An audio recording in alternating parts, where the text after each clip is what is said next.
Good evening. My name is Donna Pilot, and I am president of the Student Government Association.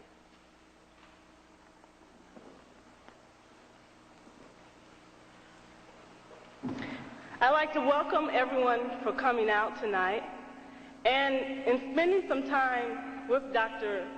Yosef ben Jochannan, I asked him this afternoon, well, what would you like me to say about you when I give my introduction? And he replied, oh, you don't have to say anything. So I like to say, one thing I like to say is that this summer,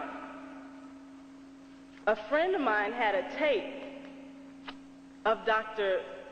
Yosef ben Jochannan, and he played it for me. And it literally brought tears to my eyes because so much truth was in that one tape. And at that point, I decided that the first lecturer this year would be him.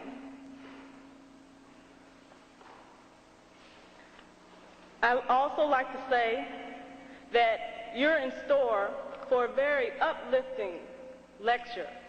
We chose the title, Wake Up Black People, because that's what we need to do. We need to wake up.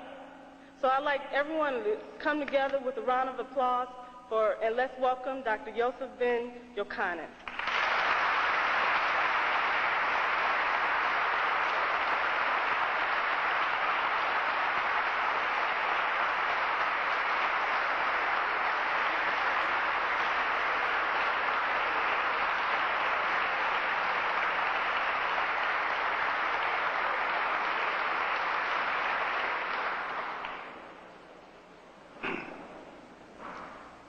I would like to first express my appreciation for your invitation. It took me 50 years to get to Tuskegee. 50 years ago, at age 16, I applied for entrance to Tuskegee. My application was accepted, but the immigration laws of the United States of America were such, and I don't think they have changed much, that I couldn't get here. I remembered that such had happened to a man before me by the name of Marcus Messiah Garvey. He was invited by Booker T. Washington. I don't know if you know about him. I heard you don't have a Booker T. Washington Day. Unusual. But anyhow, probably better thoughts may come about and there will be a Booker T. Washington Day at Tuskegee. But anyhow, Marcus Messiah Garvey was invited by Booker T. Washington to come to the United States. The facts are that red tapes in the immigration department, Garvey arrived 6 months subsequent to the death of the great Booker T. Washington. So taking 50 years to get here, nevertheless I got here. I do not know if I would have taken the course of action in my life that I have now taken. However, I was lucky enough to slip through an engineering course and graduate in a few more courses, and here I am. Within the context of my education, if you could call it that, I would prefer to call it the course of my indoctrination, my training, which started in Ethiopia, East Africa, and continued in Brazil, Cuba, Puerto Rico, the United States Virgin Islands, England, and Spain. Been around a few places. And in all of these places that I've been, I never once received an education in the history of African people.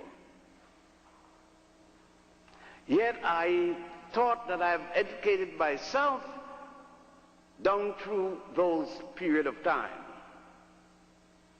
And it is because of that self-education in those things which meant most to me as an African person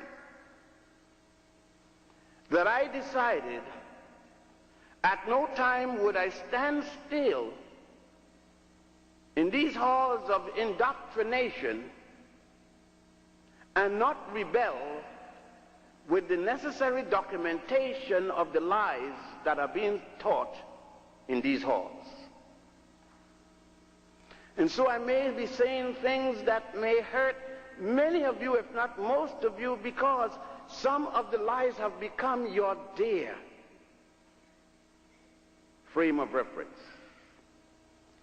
We could start with the Greeks. I hope you of fraternities and sororities don't get too bothered about it, since the Greeks weren't too much anyhow.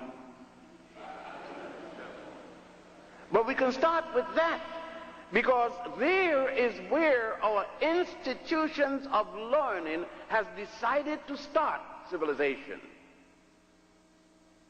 Yet the Greeks are only here from at least 1000 before the Common Era, or before the Christian era, as you would prefer to say.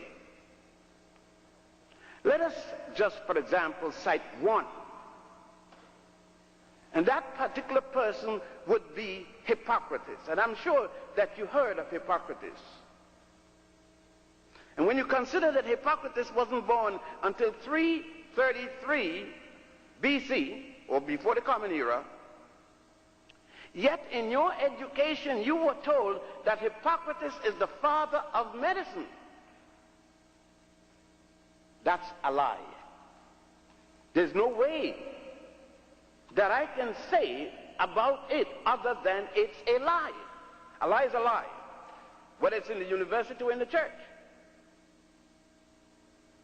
How could Hippocrates be the father of medicine when the first time you see him, he is in Egypt learning medicine from Africans? There are numerous papyri, medical papyri on medicine. The nearest to Hippocrates is at least 1300 years before he was born. For example, we have what is known as the Hetus papyrus, the Ebers papyrus, and now the so-called Rockefeller papyrus, the Edwin C. Smith papyrus. All of these papyri go back to as early as 3100 BC. The man who Hippocrates took an oath that he would practice medicine according to this man, this African, whom the Greeks call Aesculapius in the Hippocratic Oath, a man by the name of Imhotep, died. He practiced medicine and died 2,500 years before the birth of Hippocrates. And you are telling me that the medical school and the pre-medical historians don't know this? They don't know it because, unfortunately, Imhotep had a high visibility like myself, otherwise called black. They don't know that the Ebers papyrus by Hatshepsut, dealing with Planned Parenthood, I said Planned Parenthood, 1,550 years before the birth of Jesus the Christ, is out there, when every medical journal in 1961 published copies of the Ebers papyrus. And we could go on with the papyri with respect to all kinds of diseases that the Africans had produced, both in Egypt and Ethiopia and Sudan, and a place then called Puanit, now called Somalia.